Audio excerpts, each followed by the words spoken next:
do the sex. Today's Talk Sex with Annette topic is, does girth matter? The hard truth about size, satisfaction, and insecurity.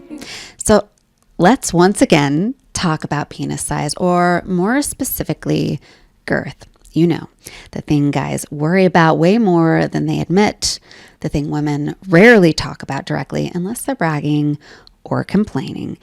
And the thing no one wants to admit has emotional weight until they're alone, anxious, and convinced it's the reason they're not enough. Girth isn't just a stat on a measuring tape. It's tied to shame, status, ego, and sex appeal. But does it actually matter? Does more girth equal more pleasure? Today's guest is Dr. Amy Pearlman, a urologist, men's health expert, and nationally known advocate for body image, sexual confidence, and evidence-based enhancement options. She's been featured on everything from national medical conferences to trending sex education panels. And today she's here to help us break down the truth about girth, where the pressure comes from, how it affects men and their partners, and what we should actually be focusing on if we want to have better sex. For now, I would love Dr. Amy to take a moment and tell us more about who she is. Hi, folks. Annette, it's so good to be with you here today. I'm a board-certified urologist, and I specialize in quality of life concerns that affect everyday men and women, specifically related to sexual health, hormone health, and genitourinary health. I have the best job in the world. I mean, your job is pretty cool, but I have a wonderful job, and I honestly don't know why more people don't do what I do. I love that you say that, because I also love what I do. It feels good to help people have a fulfilling, intimate life and feel good about themselves, right? And our bodies, especially our sexual organs, play into that in a big way.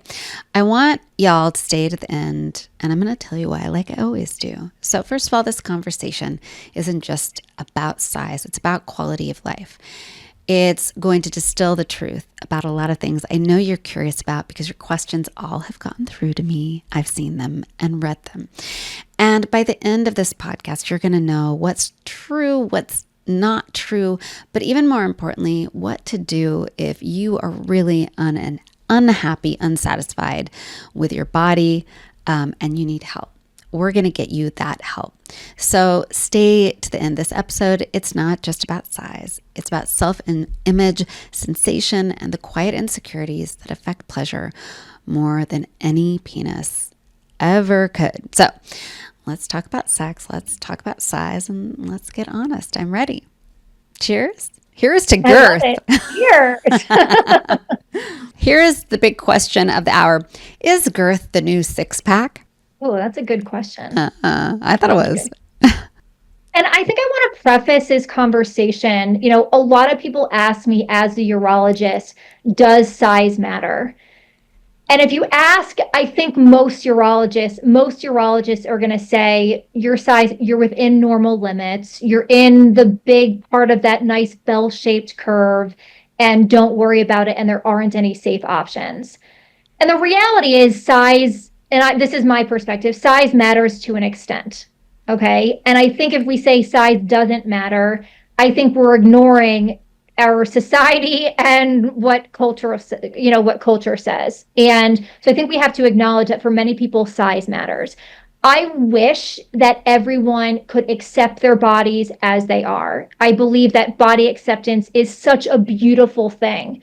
I also believe that if someone has a concern about a part of their body, including their genitals, and we have a safe solution for them, I believe they deserve the conversation to understand what those safe options are.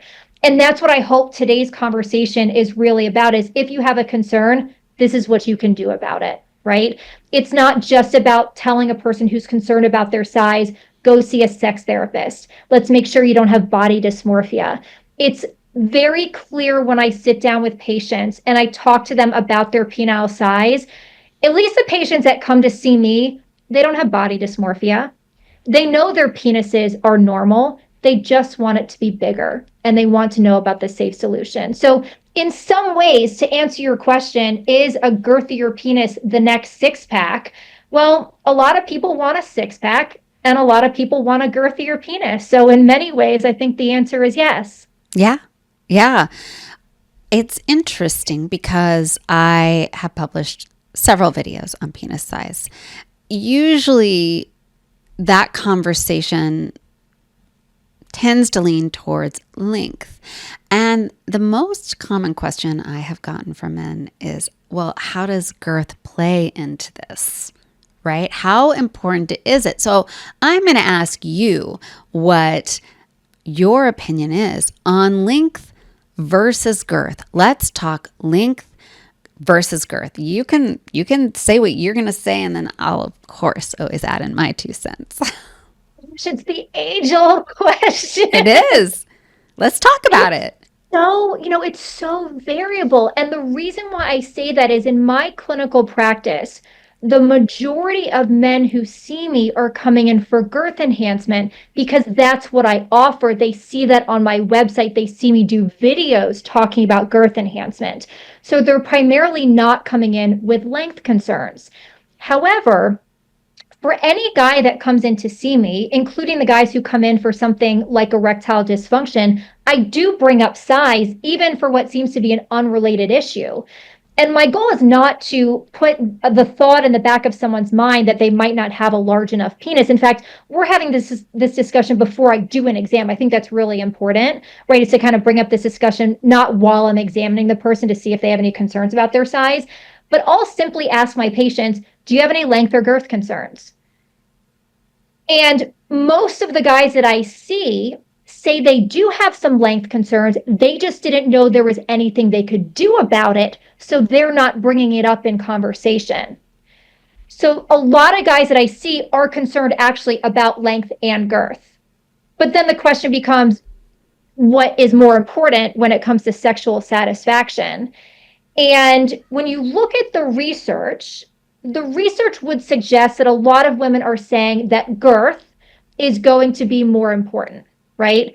And the way that I look at it from both my personal and professional views here, right, is that you need enough length to be able to be in certain positions and not to fall out of the vagina, right? But once you have enough length where you're not coming out, right? Then too much length, obviously you're hitting the cervix, it can be uncomfortable. Some ladies So like that shit. I am not one of I know them. it's so, but it's so I think the easy answer is it depends. But I think both in length and girth, you need enough of each one for the partner to feel it. But if you think about it, you've done videos before on teaching people how to finger, right? I mean, you could get a woman off with my finger that is way smaller and shorter than a penis. I So do it that's where all the technique time. also, yeah. I I mean, do it all the time. so technique also obviously matters. I don't have any research to prove what I'm about to say, but this is my gestalt: is that with a smaller object, whether it's a finger, a penis, a toy, when you're trying to use that smaller object to pleasure a woman, you have to be more precise. So if you think about a vibrator, right? If you're using a bullet vibrator and you put it on the clitoris, it has to be like on the exact spot for that to feel good. Otherwise, it just feels like vibration and doesn't feel arousing. Whereas if you use a bigger vibrator, like let's say a magic wand that has more coverage, you don't have to be as precise with that. And I'm guessing this is totally from a non-scientific perspective that with a larger object in the vagina, maybe a larger penis compared to a smaller one, maybe you don't have to be as precise with the technique for the woman to feel it. I'd love to get your thoughts on that. So I think one thing, because our sex education is not pleasure based, people just don't know how to have sex with each other. Now, for women, the bonus is getting a guy off is relatively easy. He enters you, he enjoys that friction. I'm not saying it's good sex. I mean, maybe he thinks it is because he comes, but then should she have more techniques and know how to have this erotic experience, he would be like, oh, now that's really good sex, right? But with women, we aren't set up that simple, right? You can't just stick a dick in it. Well, there are very few. There are some women, but very few women that you can just stick the cock in, thrust away, and she's going to have an orgasm. That percentage is minuscule, right? It is a process for us. And because guys don't know technique, most all of them, I mean, they're learning, they're catching up now. Pleasure education is new. Yes, I think that probably why we get size queens. I am not one of them, but there are that having, and I'm going to say girthier because I still think the number of women who really get off and having their cervix pounded are pretty small. There is the A spot also up in our vaginal canal that can be really erotic, that a smaller penis may not reach as well. But if you've got a girthy cock and it's short and it comes in, it's going to hit your A spot. The guy doesn't really have to know what to do other than thrust and hit it, right? And with a girthier cock or a slightly longer cock, then he's going to be more likely to hit it. So yes, I could see how a bigger one might serve for that. Now, I have had a conversation on here about the truth about small penises. And if you are someone who really knows how to do sex beyond the thrusting, right? You can, like if you're working with a micro penis, and you and I will definitely talk about that, you can use, grinding the micro penis against the clit as a way to get her to orgasm. Again, you can use your fingers if she really wants to feel full. Lesbians, queer women like me do it all of the time. So I think if you are small and on top of it, you don't have pleasure education, you are not going to be as good of a lover as someone with a big penis who can at least just thrust away and hit the spots. I think that's fair to say, don't you? I think it's fair to say. Yeah. Mm-hmm. All right. This question has come across my desk a lot. What is the average girth? Okay. So the average girth, and this is based on research that is published, when you look at the flaccid, so that's the non-erect penile circumference, the average is going to be about 9.3 centimeters. And the average erect circumference is about 11.6 centimeters. All right. Well, I hope, guys, that answers your question and means something to you. It doesn't really mean anything to me. And it's interesting because when guys see me in the clinic, I never quote the average girth, because I can just look at a penis of a patient coming into my clinic, and pretty much all the guys who see me, minus a couple of outliers, they all have average size penises. And they know it, right? So we're not talking about someone who has a micro penis, which is really less than 1% of the population of men, right? These are the average dudes walking down the street. They know they have average penises. They just want it to be bigger. Mm-hmm. They have very realistic expectations, and they just want a safe option. And honestly, it's funny because when they come to see me, you would think they would know exactly what their measurements are. I think the perception of like guys who see someone like me, they come in and they say, I'm exactly this when I'm flaccid. I'm exactly this, circumference when I'm hard. And this is exactly what I want to be. I want to be 5.5, inches when I'm erect. That's not the conversation at all, believe it or not. I sit down with someone and I ask them, what size do you think you currently are? And most of the guys don't know. They'll estimate. I'll have them walk over and they'll look at these demos right here, which are different girths. So these demos are just tubes that are showing size and girth. Oh, interesting. I even look and go, I prefer this one or that one. All these here, and it has all the different sizes. Yeah. So I literally just have them walk over to a corner of my office and I say, point to where you think you are currently when you're flaccid, and they'll kind of look around, and what they'll do is they'll grab one, they'll hold it in their hand like they're holding their penis to see how it feels and how their fingers touch or don't touch, and that's how they sort of estimate what their baseline size is. And then I ask, okay, where do you think you want to be? What are your girth goals? And again, they're not saying I want to be exactly this amount. A lot of guys say, I'm not really sure, or they'll look at my demos and say, well, maybe around here. That's a fatty. That's a fatty. Looks like a fatty to me. I have this one right here, which is the largest one on my set. All This right, one is that's big. 7 inches. That wait, And yeah, that's 7 inches long or no, around circumference. around? Okay, okay. Yeah, By grip, if I were to grip it, that would be like yeah. Your fingers don't even come together, and that's you a got fatty. nails, Yeah. yeah. So, yeah. So, a lot of people will look at that and say, oh my God, that's huge. And I think, again, a lot of people would think that all the guys that come in to see me in a clinic like mine would say, I think I'm the smallest one, but I want to be the largest.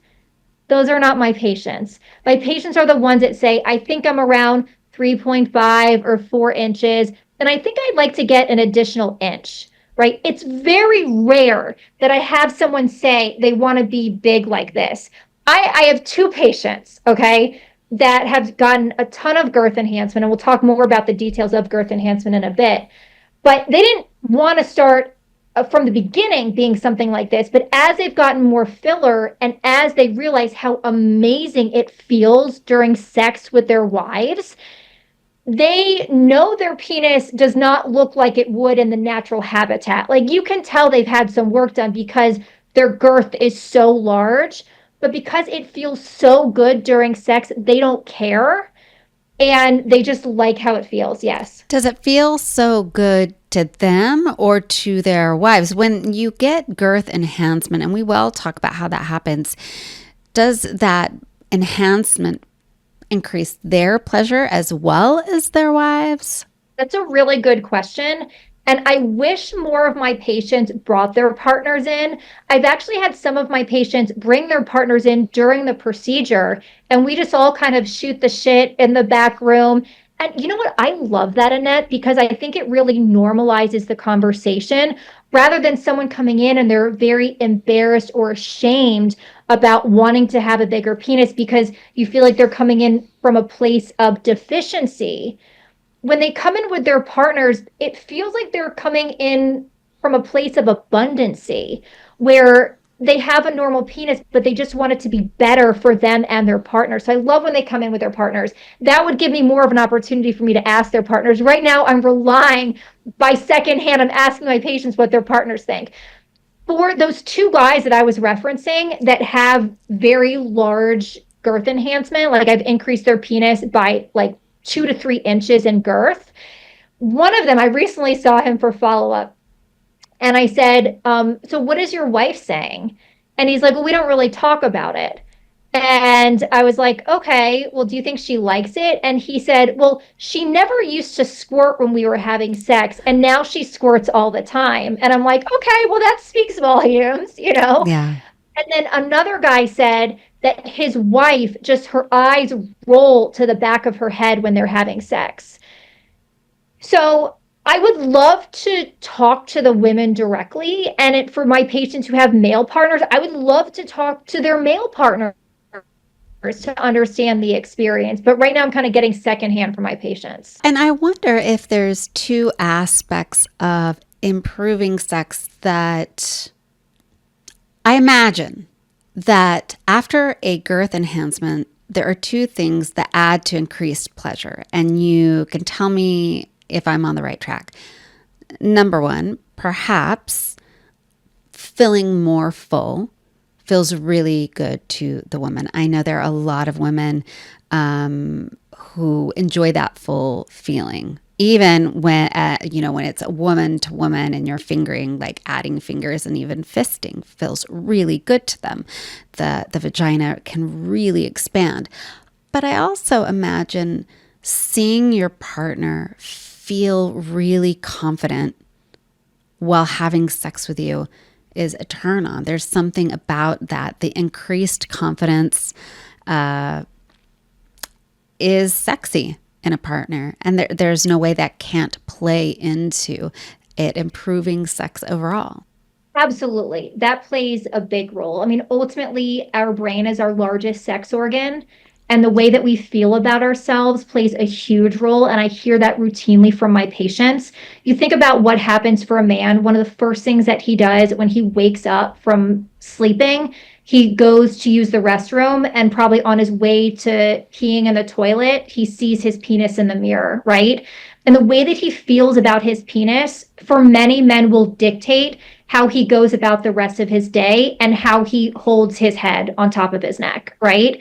And so I hear from my patients that because they feel more confident in their bodies, it just helps with the sexual experience. What is another common concern for men, because we think only women have these insecurities, but men obviously, and it's obvious from your conversations on your podcast that men have a lot of insecurities themselves, is a lot of men are concerned about retraction. So once their penis is erect, they're fine with that. They say, I'm a grower, not a shower. But what they can be very self-conscious about is when they're first getting excited or they get out of a shower, right? Or they're nervous or it's cold, their penis is retracted and it looks very small. And so we've also found, although we haven't studied this in a scientific way, we've just heard it from our patients, is that when you put filler in the penis, a lot of guys have said, my penis doesn't retract as much. And so that also plays into the self-confidence. Interesting. With men, how much does body dysmorphia play into their insecurity about their dick size? In my clinical practice, I actually don't see a lot of men who have body dysmorphia. And I think part of it is because the guys that I see in my clinic are coming in for PhalloFILL, which is a temporary solution. So I have just guys coming in who have very realistic expectations. Two guys stand out, though, in my clinical practice that I would be concerned have body dysmorphia. And those two guys were actually coming in because they wanted a permanent solution for penile augmentation or penile enlargement. And in meeting with those guys, they were willing to take on more risk than my other patients. They both had already undergone several procedures for penile enlargement. Both of them had issues with their prior procedures, and both of them wanted to take on more risk to get a larger penis.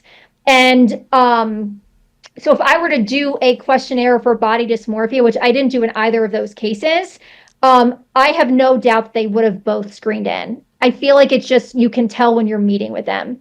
In my clinic, when someone comes in for a procedure, I'm sitting down with them before I actually do a procedure on them. So while in a lot of clinics, they might give a body dysmorphia questionnaire that might save them time, because I can talk with patients, I'm able to tease out by a simple conversation whether or not they have expectations or real issues that I will not be able to solve that they might need to see a therapist for. When you look at the research, there is some research looking at body dysmorphia and how common it is. So in one study that looked at guys who were coming in, they were seeking penile girth augmentation. They found that about 11 to 14% of these men met the diagnostic criteria for having body dysmorphia. But I think it depends. This is my gestalt, is I think it depends on the clinic that a healthcare provider like me is running and the types of procedures that we're offering. So let's talk about the filler. You've been talking about filler. This is one treatment for adding girth. What is this treatment? So let's get into the details of filler. I am a urologist, as I mentioned. As a urologist, most of our training is in urinary tract infections, prostate health, kidney health, and urinary symptoms. It's actually the minority of urologists who are actually passionate when it comes to sexual health. Okay, so that's a minority of us to begin with. And most of us, even those who are passionate about sexual health, actually do not get training in cosmetic procedures for the penis. So for much of my career and my training, I was having a similar conversation as many of my colleagues do with patients when they would ask, is there any way to get a longer or girthier penis? We would tell them there are no safe options. But Annette, that is no longer the case. More technology is now available. So about 3 years ago, when I started my practice in Miami, Florida, my own practice with my twin sister, I reached out to two of my colleagues who were doing girth enhancement through a company called PhalloFILL. Because just like, a layperson, right? They're not just going to go to any provider and give them a few $1,000s and trust that they're going to do the right thing. It's actually the same thing for healthcare providers. I selectively reach out to colleagues to ask them for advice, because if you reach out to someone and they have, they're injecting whatever they want into the penis, they're not going to give me real advice on actually what to do in my clinic. So I'm always, for me as a healthcare provider, reaching out to people I trust in the field who are not going to oversell something. So I reached out to two of my colleagues who were doing girth enhancement, and I said, Alex, Jonathan, what do you think about the PhalloFILL procedure? And they said, we love it and you should do it too. So I reached out to the company PhalloFILL because they're training urologists like me around the country to do this procedure, because Annette, we have no other way of learning how to do it. The only time really in most urology practices where we have exposure to men who have undergone penile augmentation procedures is when it goes bad. We see the complications. So we get this perception in our mind that all penile augmentation is bad. Because if someone is happy, they're not going to come to us and say how happy they were with a procedure they had done elsewhere. So we get a very skewed version of what's actually happening in this space. So I learned how to do this procedure. We have no FDA approved products when it comes to filler in the penis. So that's very important. We use products off label in the penis that are approved for certain facial indications. So it's the same filler that we might put in the lips or in the nasolabial folds or in the cheeks. So Annette, not all filler is created equal. I'm injecting hyaluronic acid. Hyaluronic acid is normally present in our body. So it's for our bodies, it's not like an abnormal molecule. It's a hydrating molecule. It's a sugar molecule, okay, that we already have. And these are two different blocks of hyaluronic acid because they have different consistencies. So the one here that I'm squeezing is a lot softer to squeeze. And then in my other hand, this is harder to squeeze. The consistency of the filler that I put in the penis is a little bit softer. So when you're squeezing the side of the penis that has filler in, you can feel like tissue there, but it just feels like tissue on the side of the penis. It doesn't feel like I injected concrete or cement-like material on the side of the penis. So the type of filler that you put in matters. Right. And so the one that you were squeezing, that was the softer one that you put in, it looks like it would be the same consistency of what it would feel like if I were squeezing any cock. Yeah. It feels natural. It looks like it feels natural, at least from what I can see over video. Yeah. And a lot of guys, when they come in, because I think a lot of guys are wondering, what's the average person that you see that comes into a clinic? Like, what are they saying, estimating their size of their penis to be in terms of girth? And a lot of guys will point to a 3.5 inch circumference. So that's what this one looks like right here. And a lot of guys are interested in getting an additional inch, which would be 4.5. So you can just see the difference here, that even an inch increase is a huge increase in size. Okay. Now, in terms of where we inject the filler, a penis in its natural state doesn't have an actual space to accommodate the filler. We have to create that space. All right. So it's important to understand the anatomy of the penis for this discussion when it comes to the technique. Again, not like, as I mentioned, not all filler is created equal, and not all filler procedures and post procedures are created equal. One of the reasons why we have such great cosmetic outcomes after our protocol is because we're putting a lot of time, effort, and resources into what happens after you put the filler in. Right. Well, I will say this. That is one thing we've never gone over on this podcast, is sort of the full procedure, what it looks like, and then the aftercare, which is important. And I do think there's a lot of information out there about fillers that make them sound scary, whether you're someone getting them injected into your face or your cock.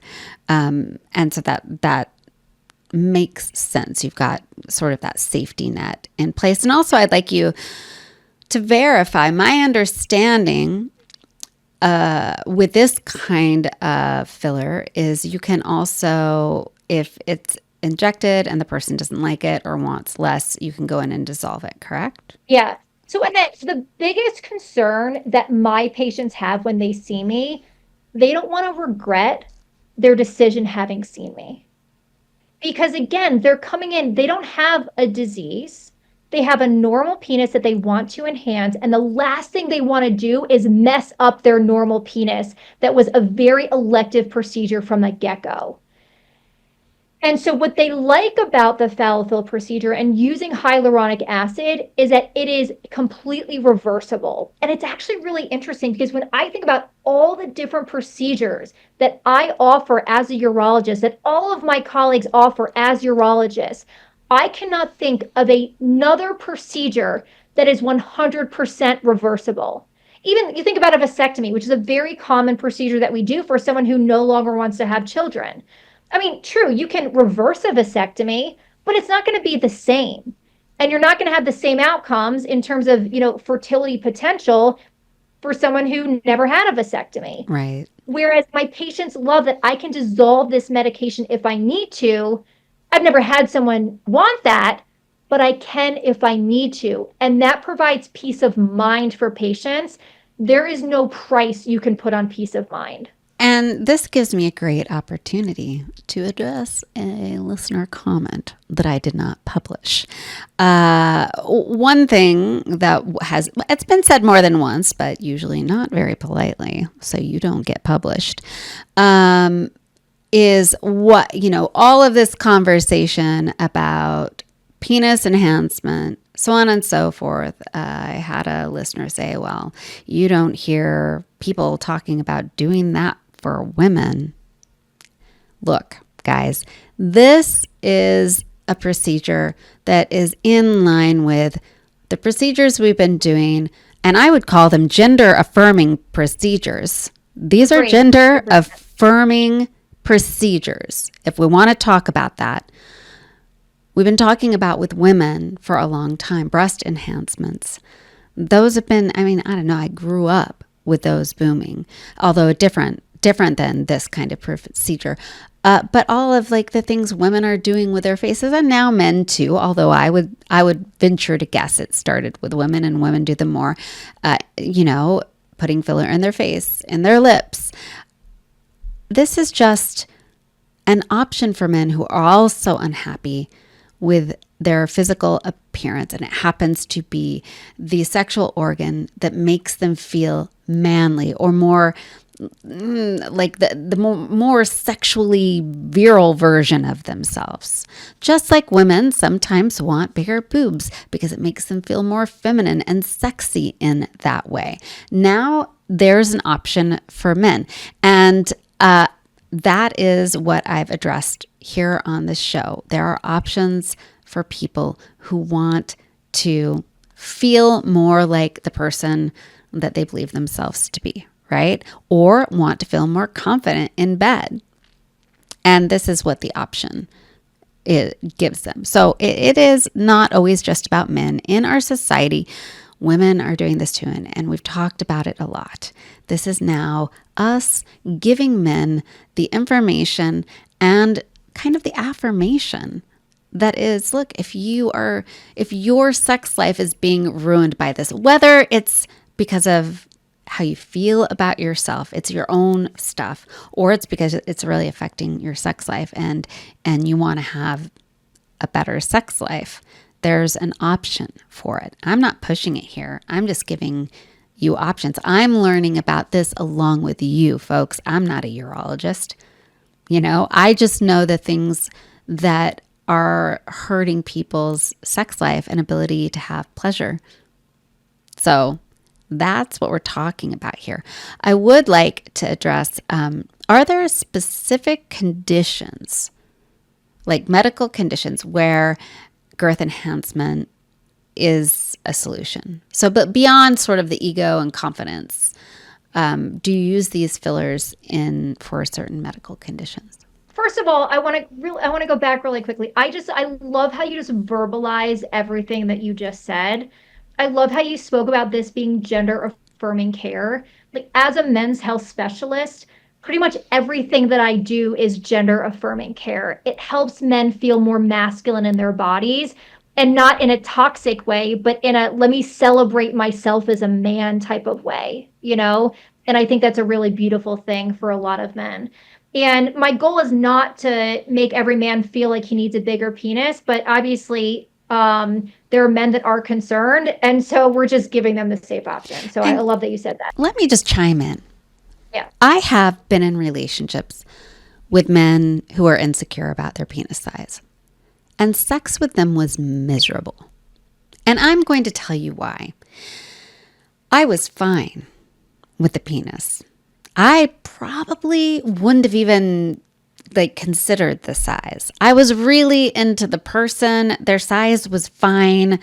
I hadn't noticed it, but what I started to notice was how much they brought it up. And then every time we had sex, if I didn't have an orgasm, there was this comments about size. I had to do all of this reassuring all the time. And look, I'm all about reassuring, but it made it so suddenly I felt like, oh my God, even if I wasn't in a place where I could have an orgasm, I wanted to fake the orgasm because I didn't want to, I don't want to spend time after sex, that, in this bad place. I want it to be fun. I want sex to be fun.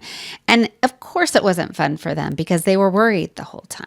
But it really, I look back at some people who I was very, at least one who I was definitely in love with, and I ended up just dreading sex with them because they were so insecure about their dick size.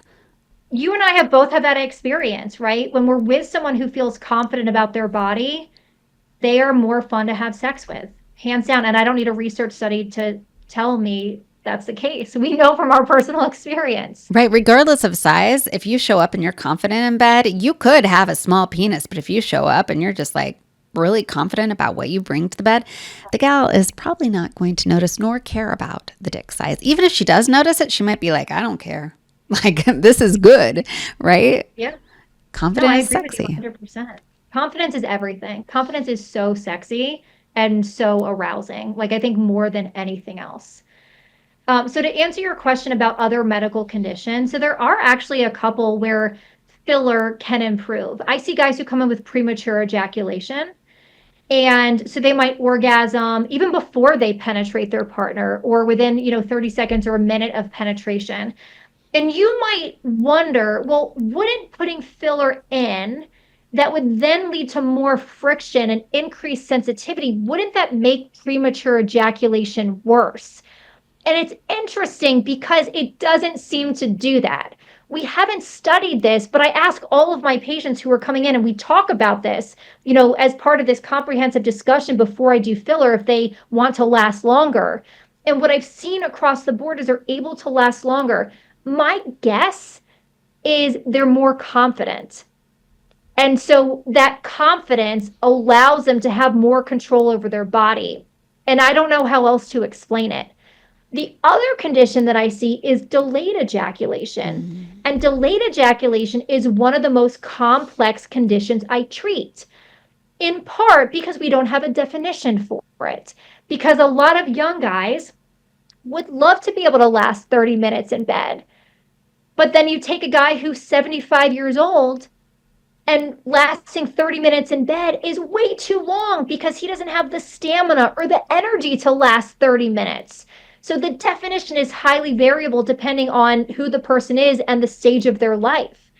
But for a lot of people, as they get older, their genitals become less sensitive. We know that for women, a lot of us need more stimulation like a vibrator on the clitoris to climax.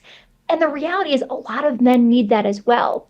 Annette, we haven't made it as socially acceptable for men to bring in other products into the bedroom to increase their stimulation like we have for women. Mm. So as men get older, what oftentimes happens to the penis? It gets smaller. He loses length. He loses girth. It could be due to Peyronie's disease or scar tissue that forms in the penis. It could be due to erectile dysfunction that the tissue changes and the penis gets smaller. And what happens to the female if we're talking about a heterosexual relationship? Well, look, if she's had children, the tissue can become more lax. And the elephant in the room that so few people, are talking about are if you can't feel your partner, if the woman can't feel the man and the man can't feel the woman, damn, it's going to be hard to orgasm. Right. And you don't want to say that to your partner. I don't think anyone wants to say to their partner, hey, babe, are you in? I can't really feel you. Mm. But I don't know. I'm not going to speak for you. I've been in this scenario where when a guy is losing an erection, you can't really feel it. Yeah. Yeah. I think So it's in we've there, all been but in that. we've all been there, you know? And so sometimes you just need to increase the friction. And that's where if you increase the size of the penis and then both people can feel it more, it doesn't take a rocket scientist to understand both people are then going to enjoy it more. Right. Yep. There you go, guys. The unsaid thing that a lot of women don't say is it in yet? Or is it still in? But the interesting thing, and gosh, even as a sexual medicine specialist, I've never had this conversation at like a scientific meeting with my colleagues. But obviously, there are different positions that both men and women like more than others because they feel it more. And there are other positions where they just don't feel it as much. What positions require girth? Like, if you don't have the girth, they aren't going to be as fun. Oh gosh, that's a good question. I don't know the answer to that question. I was thinking that, I know one. Like if you are laying down, like the spooning laying down, they're behind you. You got to have some length and you got to have a little fatty going on there, you know? The thing is, it depends for men and women. The positions that feel good for one may not feel good for the other. But I think the reason, obviously, why certain positions feel better is because depending on the angle and the body, you just have more friction on that more sensitive area of the genitals. Again, that's not rocket science, but when do we actually have those conversations with our partners of like, hey, in this position, do you feel anything? And it's not even like the question of like, does that feel amazing or does that feel great? It could be the difference of like, I don't know if you're in versus that feels like neutral. Like no one's talking about that part of it. I mean, that's always awkward when like, have you ever had this happen when you're having sex with someone and you're like, you felt it like they were really hard. And then maybe because a penis will get harder and softer throughout sex. And then they're still pounding away or even speeding up. And you're like, is it still in there? Like they're pounding away faster and they seem frenzied, but I'm not sure what's going on. And I'm a small girly. Here's the thing. I know it's not me. My problem is quite the opposite. Like I can't handle big. So when I start to not feel it, I'm like, have they gone limp and they don't want to say anything? So they're trying to get it going again. I do also know, and we do have a podcast on soft cocks, and soft cocks can come and feel pleasure. But have you ever experienced that? Oh yeah, 100%. Yeah. We never talk about that. It has nothing to do with the size. It has to do with the rigidity. Yeah. Yeah. But a lot of guys, what I see in my practice, obviously I see a ton of erectile dysfunction. And so guys, especially as they get older, they have like a limited period of time where they know they can maintain the erection. So why are they going super fast? Because it's like, if they lose the erection completely, they're out of the game. And as they get older, it becomes more difficult to get that erection back. And if they know once they lose the erection, they're not getting it back like they may have when they were 19 years old, they're really trying to get the job done, right? Even if they have like a partially erect penis. And yeah, so that could be completely separate from the size of the penis. It's just not fully erect. So whenever these guys are coming in for penile enhancement, we are absolutely addressing erectile function. Because if I make a penis bigger, but he's not fully erect, I'm not really optimizing his sexual health. So we're definitely doing both at once. And I want that penis erect as possible whenever he's having sex. Right. Yeah. Yeah. We all do, buddy. We all do. We want it as erect as possible when you're having sex. And the good news for everything that we're talking about today is we have solutions for everything. And my goal as a urologist is not to create problems where they don't exist. Right. And so I'll bring up, any concerns regarding getting or maintaining erections. And if someone says no, like we move on. But oftentimes it opens up the conversation where they may not have brought it up because maybe it's not a problem all the time, but maybe 1 in 10 times it is a problem. But 1 in 10 times is still significant. Right? All it takes is 1 in 10 to have a bad experience that will dictate how he interacts with his partner for the next 10 times they have sex. Right. So my job is if someone wants to talk about any of these sexual health issues, whether it's getting erections, maintaining erections, length, girth, sensation of orgasm, ejaculation, volume of ejaculate, like we tackle everything because now we actually have solutions for every one of those things. There's so much shame that keeps people from asking for help or talking about or telling. Like we were just sitting here kind of joking about how we've been in sexual situations where someone's pounding away at us and we're just like, what is happening? And of course, it's hard to say in that moment to someone because we don't want to make them feel ashamed. So anything that can, when it comes to your sexual health, I have to say, and I'm sure you'll back up, it's so important that you are able to talk to your provider about what's going on. And if shame is keeping you from doing that, it can keep you from finding out you could have a condition that is detrimental to your health and dangerous for your health. I have a whole podcast on like penises being this sort of, it can be an alarm for underlying health conditions that are severe. And also, we've talked about this in women. So it's important that shame is not keeping you from talking to a specialist, your partner, and getting the help you need. We're out of time, but I want you to give my listeners just a quick, the quick top tips if they're feeling insecure about their penis and they want some help. What are some things they can start doing today, tomorrow to figure out what's going to be the best solution for themselves? One thing I do want to mention, because we do actually have data on this, and this addresses one of your earlier questions about self-confidence. We did a survey of over 400 of our PhalloFILL patients, and 80% said that their self-confidence and overall well-being after filler was better or much better in 80% of men. We know that from a survey study. And then in terms of how filler has impacted partner satisfaction during intimacy, and again, this is asking the person who had filler, not the partner themselves, is, over 70% said better or much better. So it hasn't been published, but we do have some survey data that answers kind of both of those questions related to partner satisfaction and self-confidence. So to answer this last question, I would tell patients or people interested is one, stay curious, go down the rabbit holes online. Oftentimes as healthcare providers, when our patients come in and they said, okay, I apologize, I went on Dr. Google and I looked this up. I had a patient earlier today that said, I had some conversations with ChatGPT and that's how I ultimately found you. And I said, I love that. I love when my patients have conversations with ChatGPT because it gives them a foundation of knowledge from which they can then come to my office and face to face, we can have a very meaningful conversation. It means they know the questions to ask.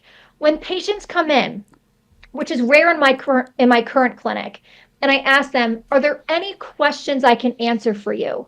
Annette, I worry about the patients who say, I don't have any questions.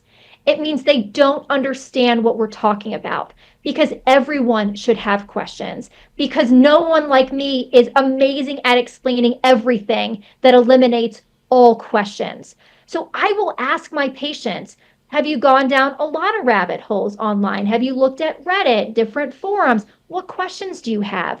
It means they've done some research, especially when it comes to penile augmentation. I don't think any of these people should ever show up to a doctor's office not doing any of their research. So I encourage that. And honestly, where else are they going to learn about it? It's not often in textbooks. It's not on TV shows like it is for women and cosmetic surgery. So really the big way for people to learn about this is online. And I think that's okay. We should encourage people to learn from their peers. With that being said, you got to take that with a grain of salt. You're going to see the best and the worst cases. So you just have to understand the spectrum of what people are going to report online. That's one thing. Number two, doctor shop. A lot of healthcare providers get offended by patients calling their offices and doctor shopping. I encourage it. I have patients calling my office all the time to ask about my accessibility, the procedures I offer, the price. That is transparency at its finest. I want my patients, when they schedule a visit, to know exactly what they're going to get when they show up to my clinic. I don't want to waste their time. I hope that all of my patients that see me have found a provider with whom they feel comfortable talking about such a taboo topic with. I understand that, Annette, that a lot of men may not feel comfortable talking about this with a woman. And I take no personal offense if he would prefer to speak about these issues with a man, you know? So that's why I do a lot of stuff online, because I want people to see how I talk, what I look like, what my message is. So when they actually come and they visit with me, they know they've chosen the right person even before they schedule that visit. Right. And number three, I would say, is decide your risk aversity. Okay. I am very risk averse. So the way that I counsel my patients on interventions for anything that I offer my patients is not based on its effectiveness. It's not based on a treatment's efficacy. It is based on its safety profile.